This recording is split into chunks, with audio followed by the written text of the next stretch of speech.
when you look at the agenda, there is a history in the institute where the institute mission statement talks about two things. We talk about value-based growth and we talk about influencing practice. Now, when a new person comes to an institution, I think there are 3 or 4 stages. One stage is very clearly, first of all, understanding the institution and then setting a common vision. A vision which is not only your vision, but the vision of a team. So, the way we did it is in the first 45 days, I did one-on-ones with the entire faculty. I would have spent around 1 hour plus with each faculty member. And then at the end of 45 days, we went off for a retreat. And this retreat was incidentally pre-planned even before I joined. I mean, I had met the faculty before joining. And we co-created our vision for the next 5 years. So that created an alignment. Now, in terms of challenges, what are the challenges? I think 3 to 4 big challenges. One big challenge in India is recruiting faculty. Because when you were retaining faculty, recruiting faculty, because when you look at compensation structures for faculty today, compensation structures for faculty in India and academia are not competitive with relative to, let's say, what people would get in the business world. So what you have to do is, number one, you have to create a very strong work environment and a work culture so that the place becomes an aspiration point. So we have spent a lot of time focusing on culture. In fact, we've used as a theme this Sumantra Ghoshal's video on the smell of the forest, saying that it is really the smell of the place that we are trying to build in terms of culture. So we have spent a lot of time on just work environment. Secondly is in terms of recruitment, we have a dual approach to recruitment. One is that we say that we recruit fresh PhDs at entry level, but we are also saying that in India there are a large number of people who go into corporates, and some of the best people go into the corporate world, and at 45 they have saved a fair amount of money, they have established a track record, and there are many people who now say, I want to do something more worthwhile. And academia is a logical thing. The only thing is that academia does not really offer a career path to a non-PhD. So what we have created is this option of a second career, where you can come in.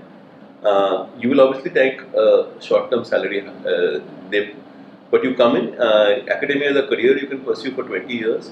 You can do research in your subject of interest, and because you have practical experience, you are bringing in practicality into the classroom. We will help you become a teacher. We will also insist that you complete a PhD within the next 5 to 6 years. By and large, Indian business schools have not influenced practice, they have created practitioners. So, a Harvard or a Wharton, if you talk to any Indian industrialist, they will be able to name 5 international professors, but I don't know whether they will be able to name 5 Indian professors. We haven't really had that sort of research impact. So one of the things we are doing, and one of the reasons is that the quality of research training that is available in PhD programs in the West is not available here. So one of the things we have done in the last 6 months is we have got the best researchers in the world to come down here and train our faculty. So we had Om Narasimhan of London School of Economics and Rajesh Chandy of London Business School come down. They did a 3-day workshop on action research. We had Anitesh Baruga from Texas Austin. We had somebody from LSE. We had Vithala Rao from Cornell, and they've all done seminars with our faculty. Now, out of these seminars, we are creating projects, we are creating project briefs. And what are these projects about? These projects are about live projects in India, field projects. The West is interested, and we have international researchers collaborating with our researchers on these kind of projects. The average business school is proactive with corporate India for placements, and pretty much nothing else.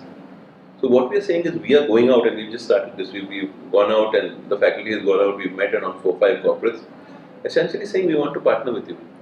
It could be case studies, it could be understanding your problems, it could be customized MDPs, but much more importantly, we're going to industry with the willingness to listen.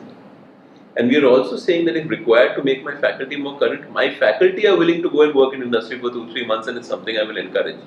Because even if somebody has work experience and has then been an academic for 15 years, that work experience is now outdated.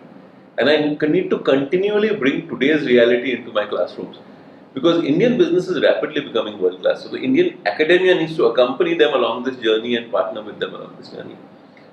Fourth dimension of this is that if you look at business, long-term planning was a 5-year horizon some time back.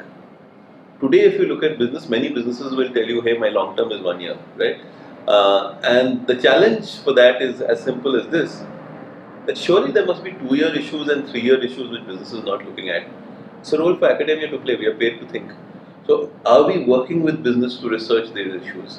Is business coming to us with problems? For that, a dialogue needs to happen. I mean, ultimately, it's fairly simple, right? To influence anything, you need to understand it first.